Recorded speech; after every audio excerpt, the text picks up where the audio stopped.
आज की वीडियो में मैं बताने वाला हूँ जो क्लास 12 मैथमेटिक्स चैप्टर नंबर 6 है अवकलज के अनुप्रयोग के मोस्ट इंपॉर्टेंट क्वेश्चंस। काफ़ी हाई स्कोरिंग चैप्टर है और इसी चैप्टर से आपके बहुत सारे नंबर कवर हो जाएंगे। कम से कम 20 नंबर तो आपको इसी चैप्टर से मिल जाएंगे। और छोटे बड़े नंबर के जो प्रश्न है वो यहाँ से आते हैं और ये सभी हिंदी मीडियम बोर्ड्स के लिए इंपॉर्टेंट है। मैं जो जो क्वेश्चन टिक करा रहा हूँ, अगर आप कुछ भी नहीं पढ़े, क्वेश्चन बैंक वगैरह कुछ नहीं पढ़े, सिर्फ एनसीईआरटी पढ़ के भी जाओगे ना, तो आप इस चैप्टर में पूरे अच्छे नंबर कवर कवर कर पाओगे और अच्छे नंबर ला पाओगे। चलिए वीडियो को स्टार्ट करते हैं।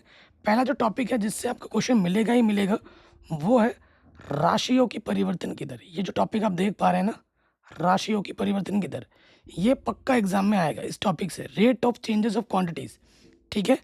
मैं टिक करा दे रहा हूँ, प्रश्नों को एग्जाम में आपको ज़रूर करना ही करना है। तो पहले प्रश्न पे हम आ जाते हैं। जो इम्पोर्टेंट है वो है उदाहरण नंबर 1, ठीक है। आपका जो पहला प्रश्न है उदाहरण नंबर 1, ये इम्पोर्टेंट है। ये जो क्वेश्चन आएगा उदाहरण नंबर 1, ये ज़्यादा नहीं 1 नंबर में आएगा, ठीक है। कितने नंबर में आएगा? 1। उदाहरण नंबर 2, ये हो सकता है 2 नंबर में आ जाए, ठीक है। अच्छा प्रश्न है। उसके बाद आप आ जाओ अगले प्रश्नावली 6.1 में। मैंने उदाहरण टिक करा दिया तो इसलिए पहले क्वेश्चन को स्किप कर लीजिए। फिर आप आ जाइए प्रश्नावली के 6.1। ये मैं नई एनसीईआरटी बुक पर टिक करवा रहा हूँ, ध्यान रखिएगा। फिर आ जाते हैं जो क्वेश्चन बहुत ज़्यादा इंपॉर्टेंट है, वो है आपका क्वेश्चन नंबर 2, ठीक है। उसके बाद आपका आ जाता है क्वेश्चन नंबर 8वां, ठीक है। क्वेश्चन नंबर 8वां हो गया। उसके बाद आप आ जाइए क्वेश्चन नंबर 14। मैं बहुत ही सिलेक्टिव क्वेश्चन टिक कराता हूँ, बहुत ही गिन चुन के, ठीक है। क्वेश्चन नंबर 14 हो गया और क्वेश्चन नंबर 13 भी देख लीजिएगा। फिर आप आगे बढ़ो। 1 नंबर में जो इम्पोर्टेंट है वो है, आप कोई सा भी एक प्रश्न कर लीजिए। क्वेश्चन नंबर 18, ये 1 नंबर में इम्पोर्टेंट है। तो गिन के मैंने 4 क्वेश्चन बताए। अगला जो टॉपिक जो बड़े नंबर में आएगा, पक्का पक्का आएगा ही आएगा, वो है वर्धमान और ह्रासमान फलन।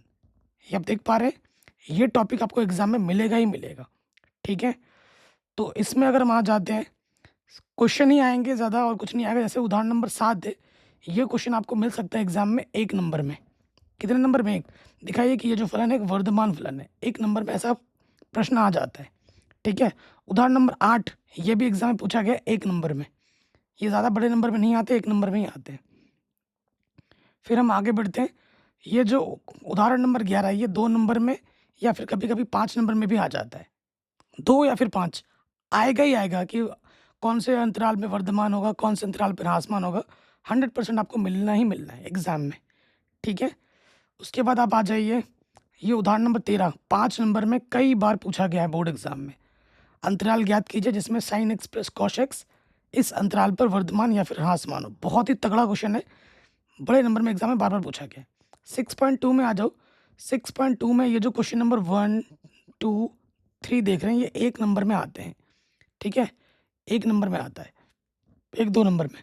उसके बाद आप आ जाइए यहाँ पर क्वेश्चन नंबर, सीधे आप आ जाइए क्वेश्चन नंबर 14। ये 2 नंबर पे एग्जाम में रिपीट मोड पे पूछा जाता है।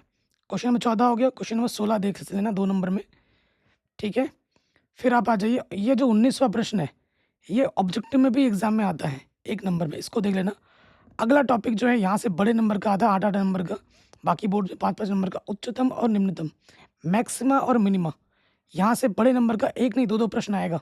2-2 प्रश्न आएगा यहाँ से, तो इसको ध्यान से देखना है।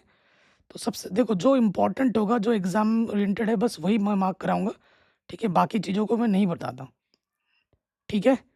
चलिए आगे बढ़ते हैं। जैसे ये वाला प्रश्न है उदाहरण नंबर 20, ठीक है। बहुत इंपॉर्टेंट है, ये बड़े नंबर में 5 नंबर में आता है। उदाहरण नंबर 20 और 21 एक ही जैसे ही प्रश्न है, कोई सा भी एक बना लेना, काम चल जाएगा। उसके बाद उदाहरण नंबर 22, ये एग्जाम में पूछा गया 5 नंबर में। ऐसी 2 धन संख्याएं ज्ञात कीजिए जिनका योग 15 है और वर्गों का योगफल न्यूनतम हो, ठीक है जी। ये क्वेश्चन बार बार एग्जाम में पूछा गया है। फिर आप आ जाइए अगले प्रश्न में, जो आपका इंपॉर्टेंट उदाहरण नंबर 26, 8 नंबर में। सिद्ध कीजिए कि शंकु के अंतर्गत महत्तम वर्ग पृष्ठ वाले लंब वृत्तीय पिलन की त्रिज्या शंकु की त्रिज्या की आधी होती है।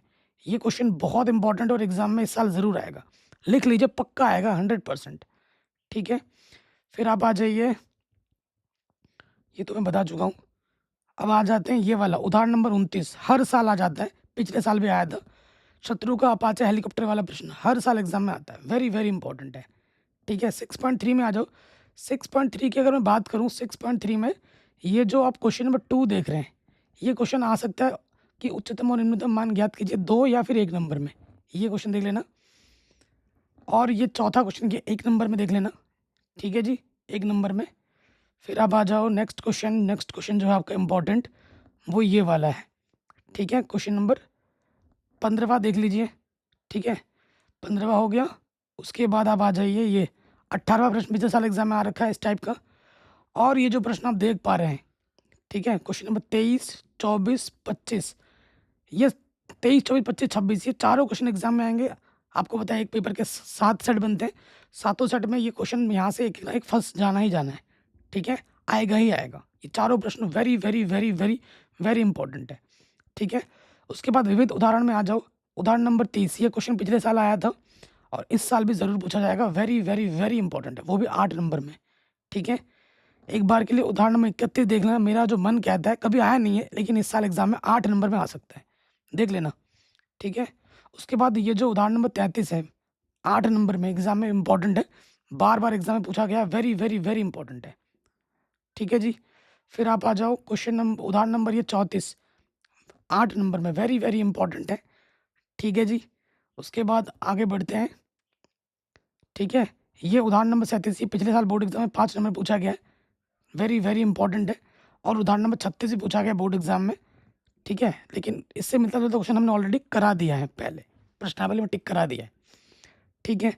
फिर विविध प्रश्नावली का पहला क्वेश्चन 2 नंबर या फिर 1 नंबर में इंपॉर्टेंट है, ठीक।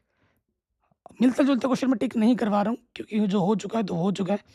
उसके बाद अब आ जाइए क्वेश्चन नंबर आपका 15वां, क्वेश्चन नंबर ये आपका आ जाता है 12वां, वेरी इंपॉर्टेंट है, ठीक है।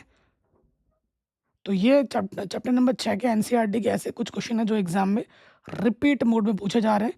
आपको इन क्वेश्चनों को अच्छे से बना लेना है और एग्जाम में ये क्वेश्चन बार बार रिपीट करके पूछे जा रहे हैं। बाकी मैंने पूरा सब कुछ पढ़ा रखा है, लिंक्स मिल जाएगा डिस्क्रिप्शन में। चैप्टर नंबर 6 की जो 1 शॉट 13 दिन 13 चैप्टर का सीरीज है वो कल आपको मिल जाएगा।